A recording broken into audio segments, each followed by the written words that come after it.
Happy Saturday, my loves.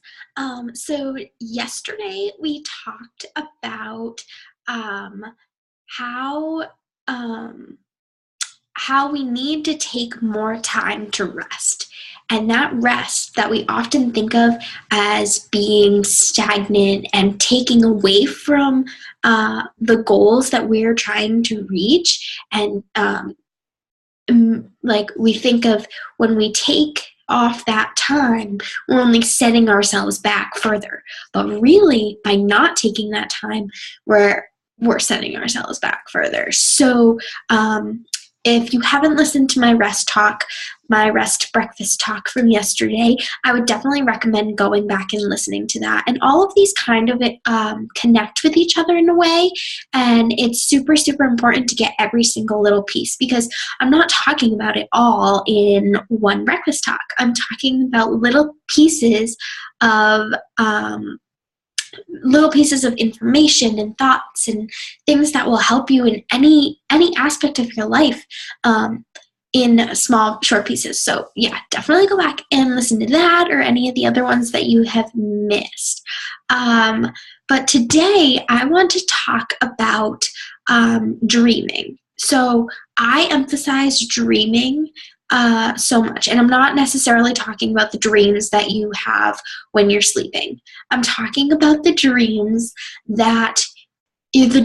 and visions you have for yourself. So when you think about your future and you get excited about your future, where do you see yourself? Where do you want yourself to be in that vision? Where do you envision yourself being? Where do you want yourself to go?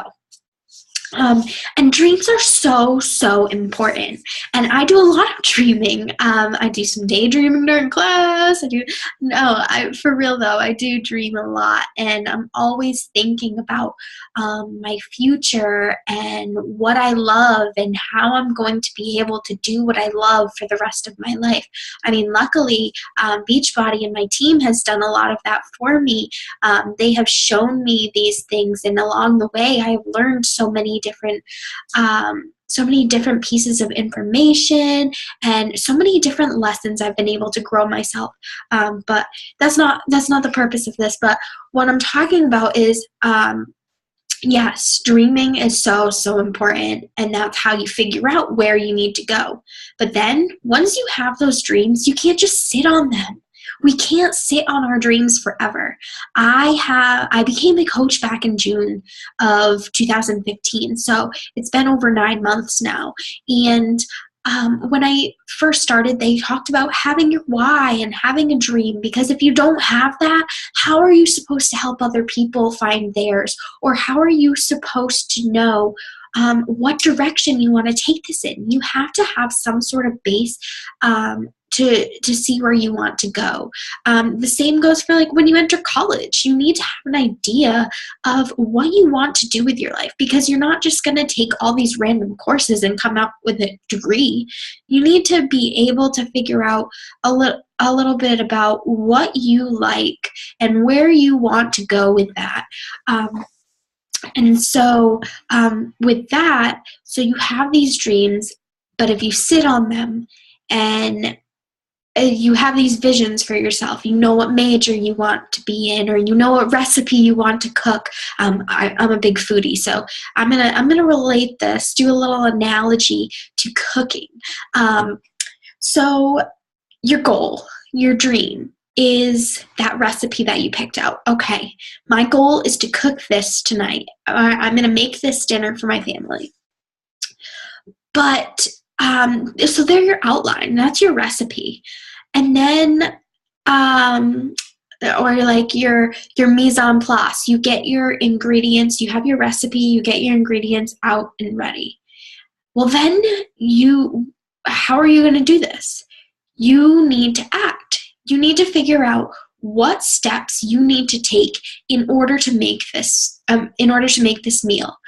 Do you need to wash your vegetables? Do you need to cut them? What other prep work do you need to do? Okay, and then from there, do you need to preheat the oven, or do you need to boil some water in a pot so you can cook whatever you're cooking? you need to start acting. You need to start doing. Otherwise, those ingredients are going to sit out there forever. And you can't let your goals sit there forever. If you let them sit there, they'll start to disintegrate, or your motivation to reach those goals is going to go way down. And like, if you created those goals in the first place, they are important. They are so important, not only to yourself and or your future, but just, why would you want to carry yourself through life not doing something that you envisioned yourself doing? And like, goals can change, visions can change. That's okay. But if you have something that you really love to do, or you have those visions for yourself where you want to be, then why just let that sit there? So don't let those ingredients sit there and rot. You gotta let your dreams, your ingredients, turn into something. And so from there, you need to act. Like I said, you need to act. You need to start prepping. You need to start doing things. So think about, when you have those goals, what steps are you going to need to take between your goals and the final vision that you have for yourself?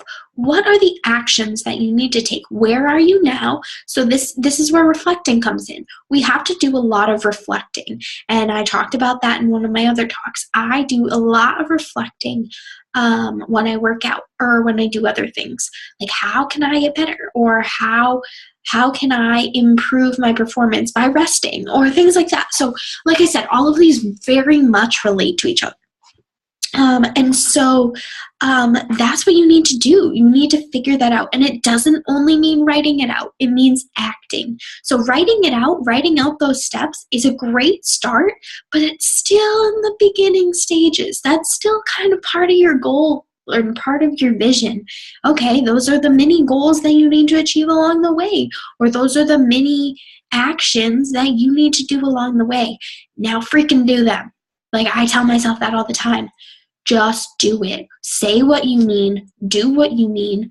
Do what you need to do to get there. You need to act on your visions. If you don't act on your visions, they're going to go nowhere.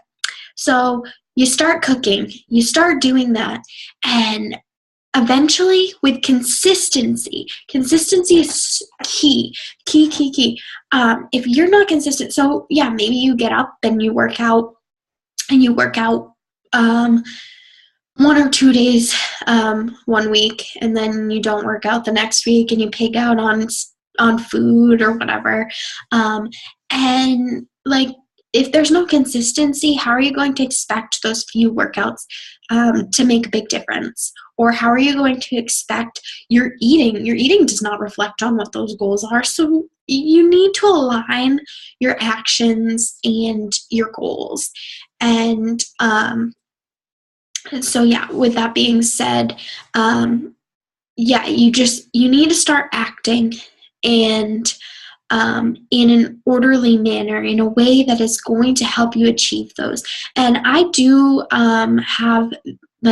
I do host video chats with anyone who wants to talk about this more, like with your specific goals. So right now I'm really talking about, I'm just talking like crazy stuff, like relating it to cooking and stuff. So, I mean, if you're into cooking, this is going to be super, super helpful for you, maybe. Well, I hope so. But if you're not into that stuff, or if you can't follow along with my analogy, because I have such a hard time putting my thoughts into words, definitely message me, or I would love to do a video chat with you and talk about your specific goals and the steps that you can take. I would love to help you, but I also need you to help me and start to act on those and message me. That will be one of your actions. So that's the challenge that I have for you. But anyway, to continue with this, let's get to the good stuff. So you have goals. You set mini goals to get there. It's your plan. It's your outline, if you will. It's your mise en place. You have everything set out, and then you start acting. You start putting those ingredients where they need to be. You start preheating the oven. You start doing things like that. And then you create your story. You start taking those stepping stones. You start taking those steps that you have outlined for yourself, and you start cooking. You actually take whatever ingredients you've prepped, whatever water has been boiling, you put stuff in there and you start to cook. And eventually, with consistent behavior, it's going to turn into something. If you keep cooking, or you let things sit in there and you keep stirring things up, you never completely stop. You go slow but steady, and keep you reach one stepping stone, you go to the next. You reach another stepping stone, you go to the next, you go to 8 next. But yeah, so you have to keep doing that. You have to keep moving. If you reach a stepping stone and you stop, you can go 2 steps back again. Like, you need to keep consistently moving. And tomorrow I'm going to talk a little bit about how you can consistently progress without falling behind. But for right now, I'm just going to keep it at that. So yeah, you have to take those mini actions. And like I said, before you know it, you will reach that goal, that vision that you set for yourself. And remember what I said about how your vision can change, it can morph, and your goals can change, and they can morph, and they can expand. Once you reach that goal that you set for yourself, by taking all those mini steps, you can set another goal and take many steps to get to that one too. And so it's a ripple effect. If you stay consistent and keep stepping on those stepping stones as you go, or keep cooking, keep stirring the pasta in the pot, you have to keep going. And then eventually everything's going to come together. You're going to have a beautiful meal for your family. Okay, then what do you want to do after you reach that meal? So the meal was your goal. Creating that meal for your family was the goal. Okay, well then what's your next goal?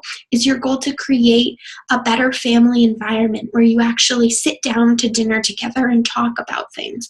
Or is it to get your family involved in cooking with you? So yeah, you were able to cook that recipe perfectly, and you created what you wanted to create. Now do you want to get your family involved? What are the next steps that you want to take? So they could be anything. But once you reach that goal, your vision's going to expand. Once you realize what you can achieve, you are going to keep dreaming bigger and bigger. And that's great. That is what you need to keep doing. We can't set our bar so low. I used to set my bar so low. I would get to where I was and I'd be like, okay, this is comfortable. But I had to keep moving.